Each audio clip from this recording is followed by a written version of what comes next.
السلام عليكم ورحمة الله وبركاته. متابعينا الكرام، مرحبا بكم في نشرة الأخبار، وهذا أبرز عنوانها: إطار تربوي، متهم في قضية تتعلق بهتك عرض تلميذة. قبل الخوض في التفاصيل، لا تنسى الإعجاب بالفيديو ودعم القناة بالاشتراك ليصلكم الجديد.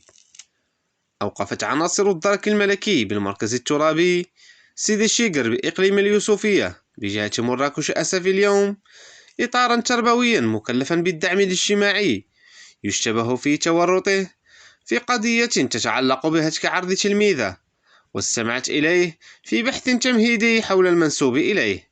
وخلال هذا التحقيق الذي تم تحت إشراف النيابة العامة، تم الاستماع إلى الضحية التي حضرت رفقة والدها، والتي تتابع دراستها بالتعليم الثانوي الإعدادي بمديرية التربية الوطنية والتعليم الأولي بإقليم اليوسفية.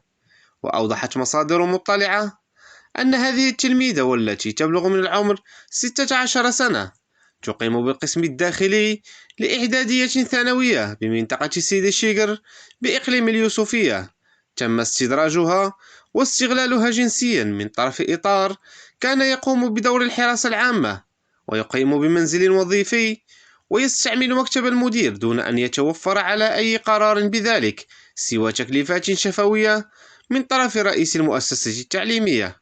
شكرا لكم على حسن المتابعة، وإلى اللقاء.